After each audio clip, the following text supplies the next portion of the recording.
Are you a person out there trying to figure out how to buy a rental property or don't know the ways or the steps how to buy a rental property? So in this video today, I'm going to talk about 5 ways how to purchase a rental property.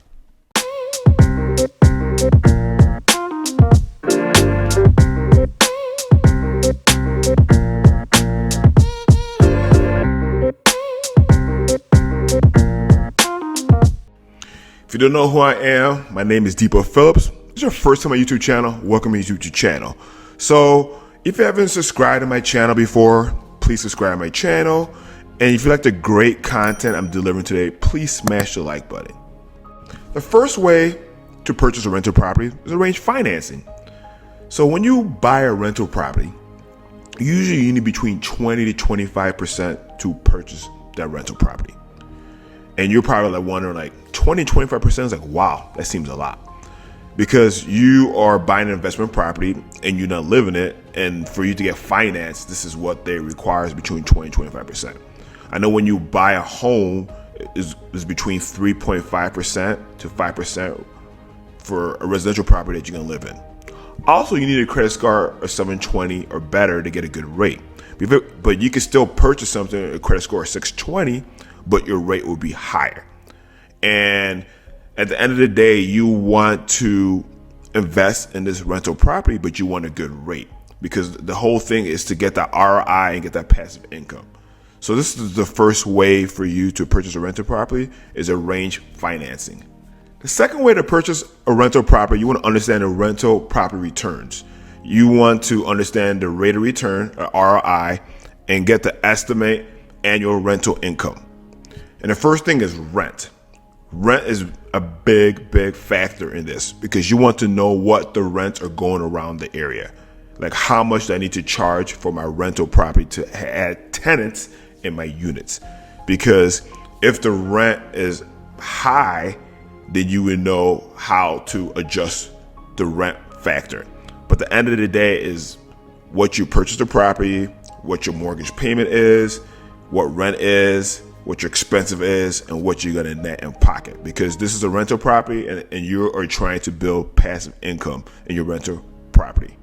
So talk about the rent. So you have your annual expenses, which will come from your repairs, or if you're going to hire property management or not, you have taxes, insurance. Then after that, you have to forecast your annual flow, like how much money is coming in your rental income, or you want to calculate how much money is coming in your annual cash flow by subtracting expenses from income. And also, you want to determine the down payment and any upfront costs, and you want to calculate the ROI divided by the annual cash.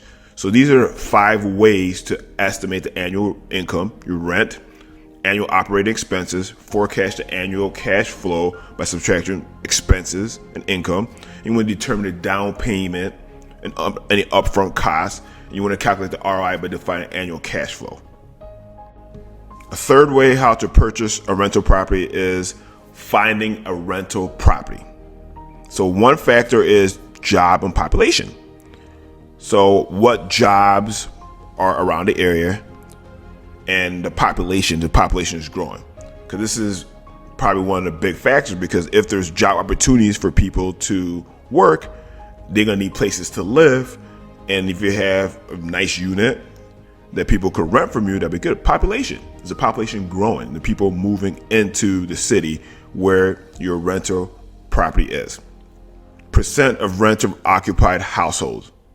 Basic meaning is that what are the percentage of people in the area and living in, and what are the number of households living in the apartments around the area?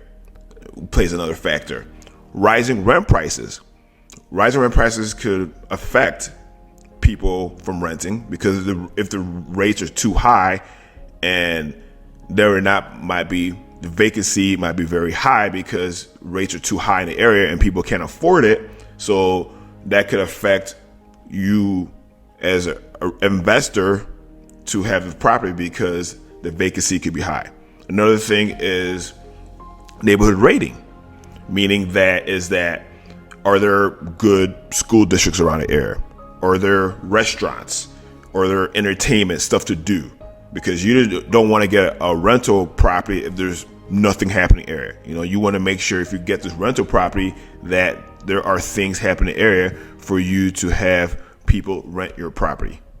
A fourth way for you to purchase a rental property is to hire a property manager or do it yourself. So when you hire a property manager, it takes care of rent, screen tenants, repairs, maintenance, whole 9 yards. Or you could do it yourself. But if you hire a property management, it will be between 10 and 15%. And this is when you have a big portfolio and you want people to manage your property. If you are starting and this is your first rental property, you could do it yourself and do screen tenants, take security deposit, do maintenance, do everything.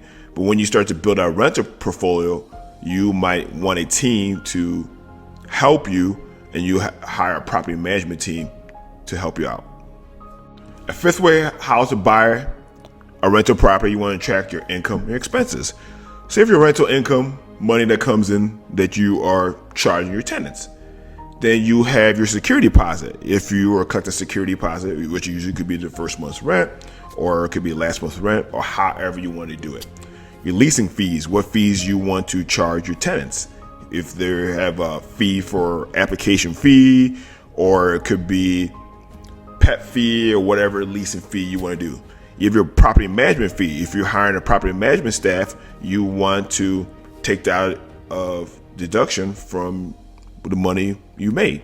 Also, you have repairs and maintenance. We all know rental properties, you have to repair things that break or things you have to maintain so the things could last. Landscaping, depending on what landscaping you have, trees, could be flowers, whatever, to make it curb appealing.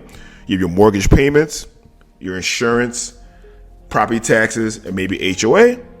Also, in the factor, you have your depreciation expenses, like if the property has depreciated throughout the years. And last but least, your owner expense. So these are the ways how you could track your income expenses for owning a rental property. So I've talked about 5 ways how to purchase a rental property. You might be a person out there who want to build that passive income, and these are the ways how to purchase rental property. If you have any other ways to purchase rental property, please leave a comment right below. And if you still haven't subscribed to my channel, please subscribe to my channel. And if you like the content I deliver today, please smash the like button. And guys, thanks again. Much appreciated. And guess what, guys? I will see you soon.